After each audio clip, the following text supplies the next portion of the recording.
Vous devez savoir que l'ennemi nous attaque sérieusement la nuit. Il ne vient pas la journée et je vais vous le dire pourquoi. L'ennemi aime nous attaquer la nuit. Parce que la nuit, c'est le moment où l'homme est faible. La nuit, c'est le moment où l'homme est fatigué. La nuit, c'est le moment où l'homme n'est pas éveillé. Et j'en parlerai, si Dieu le veut, demain ou après-demain. Je vais parler de comment les gens qui ne sont pas éveillés, comment ils sont attaqués par les agents de la nuit. Et il faut comprendre, mes bien-aimés dans le Seigneur, l'attaque de la nuit vient toujours la nuit.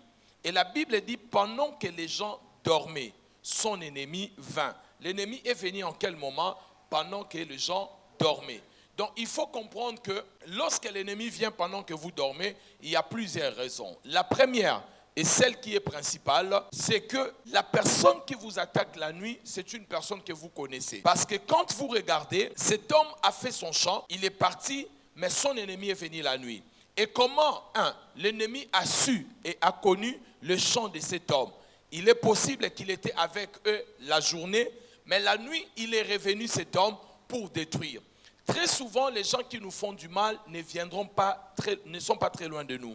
Il y a un adage qu'on dit, là, le fruit ne tombe pas loin de l'arbre. Ça, il faut le savoir, il faut le connaître. Très souvent, les combats de l'être humain, c'est un combat qui tourne autour de sa vie, autour de sa famille. Jésus a dit, l'homme aura pour ennemi quelqu'un de sa propre maison. Notre ennemi ne viendra pas de très loin. C'est quelqu'un à qui nous avons fait confiance. C'est quelqu'un à qui on se confie. Ça peut être un ami, ça peut être une copine, ça peut être un frère, ça peut être un cousin. Mais l'ennemi ne vient pas très loin de nous. Amen. Deuxièmement, cet homme était connu de ces gens-là parce qu'il est venu et il a identifié. Écoutez bien ce que la Bible dit, son ennemi. La Bible n'a pas dit l'ennemi, mais la Bible dit son ennemi. C'était son ennemi personnel. C'est quelqu'un qui le connaissait. C'est quelqu'un qui avait un autre cœur vis-à-vis de cette personne-là. Voilà pourquoi la Bible ne l'a pas appelé l'ennemi, mais la Bible dit son ennemi. Il est venu et en quel moment il est venu? Il est venu la nuit. Sachez-le que chaque nuit, lorsque vous partez dormir, vos ennemis viennent. Ils viennent d'une manière ou d'une autre pour vous attaquer. Et très souvent, ça se passe dans le champ des songes, dans le champ des rêves. C'est pour cela, cette semaine, nous sommes en train de parler le monde de la nuit et le rêve. Le rêve devient très important pour nous, afin de comprendre les attaques des agents de la nuit, comment ils travaillent, pourquoi ils viennent la nuit et qu'est-ce qu'ils cherchent la nuit. C'est pour cela, tant qu'un bon chrétien, ne dormez pas jusqu'au petit matin sans prier même 5 à 10 minutes ou même 15 minutes. Développez toujours la capacité de prier et surtout, si vous faites un mauvais rêve, si vous faites un rêve qui n'est pas correct, qui ne vous plaît pas, qui complique votre vie, réveillez-vous, annulez cela et repartez dans votre sommeil. Mais ne dites pas, non, je fais un rêve, c'est pas grave, je vais dormir le matin, je vais prier. Non. L'ennemi est venu la nuit et la nuit, il a achevé son travail. Tout à l'heure, je vais vous montrer quelque chose. Je pense que ça va vous faire beaucoup de bien et vous allez aimer ce que je vais vous partager. Amen, amen. Amen, amen. Et la nuit, pourquoi ils aiment la nuit? Parce que la nuit, ils prennent le visage des autres. Amen. Ils prennent le visage des autres pour venir vous tromper. Amen. Je disais qu'ils prennent le visage des autres pour venir vous tromper. Vous comprenez? Ils prennent le visage des autres pour venir vous tromper. Quelqu'un me dit amen bien. Un amen plus fort que ça. Alléluia. Ils prennent le visage des autres et ils viennent la nuit encore parce que la nuit, ils se cachent. Dans les ténèbres, on ne peut pas le voir. La Bible déclare dans le psaume 74, verset 20. Psaume 74, verset 20. Ayez égard à l'alliance, car les lieux sombres du pays sont pleins de repères de brigands. Vous avez entendu cela? Ayez égard à l'alliance, car les lieux sombres du pays sont pleins de repères de brigands. Là où il y a les ténèbres, il y a beaucoup de brigands. Amen. Ils aiment le ténèbre parce qu'ils savent que dans les ténèbres, on ne peut pas les identifier. Vous savez, lorsque vous cherchez quelque chose, il n'y a pas le courant. Même si la chose est tout près de vous, vous ne la verrez pas, n'est-ce pas? Pourquoi? Parce que les ténèbres dissipent et cachent la chose.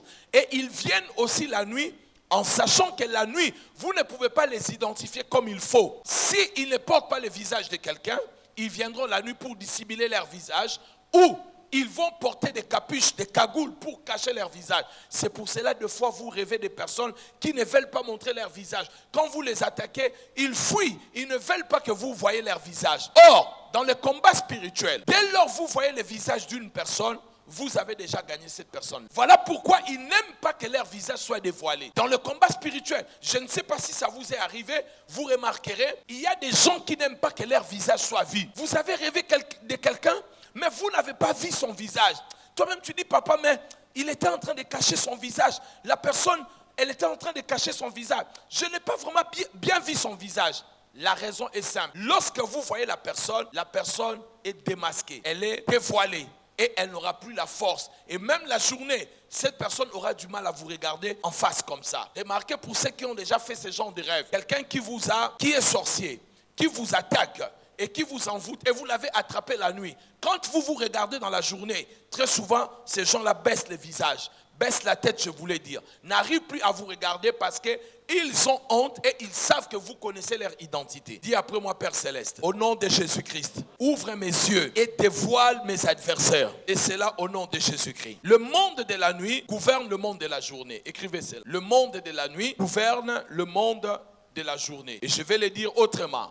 Celui qui veut gagner la journée doit apprendre à travailler la nuit. Celui qui veut régner la journée doit apprendre à régner d'abord la nuit. Si vous ne savez pas régner la nuit, vous ne pouvez pas régner la journée. La plupart des victoires sont remportées déjà la nuit. C'est pour cela, il faut se battre pour gagner la nuit. Si vous gagnez la nuit, vous êtes sûr que la journée, ça sera bien pour vous, n'est-ce pas? Écrivez encore ce que je vais vous dire.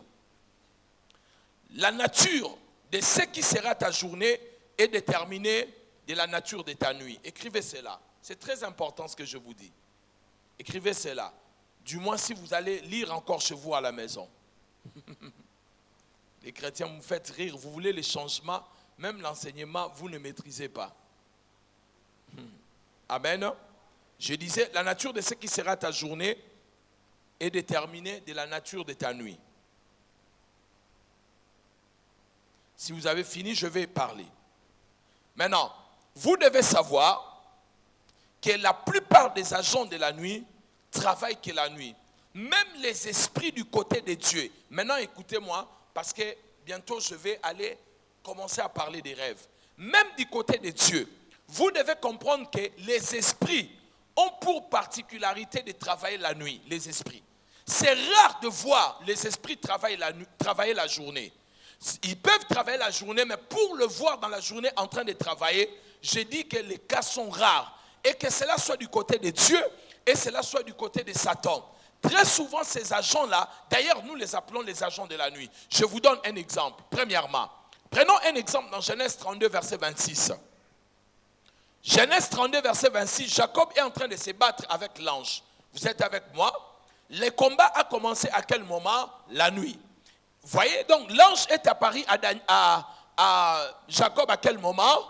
La nuit. Lorsque Jacob fuit son frère, il arrive à Luz. À quel moment il a commencé à voir la vision et il voyait des anges? C'était la nuit. Donc c'était la nuit que les agents spirituels se sont révélés à Jacob. Amen. Maintenant regardez, dans Genèse chapitre 32 verset 26, la Bible dit que quand on arrive à l'aurore, le matin, qu'est-ce que l'ange va dire? Laisse-moi partir. Pourquoi maintenant il a peur de partir le matin? Est-ce que vous réfléchissez sur cela? Quelqu'un me dit amen bien. C'est lui qui était fort, c'est lui qui était puissant, c'est lui l'ange qui est venu du ciel.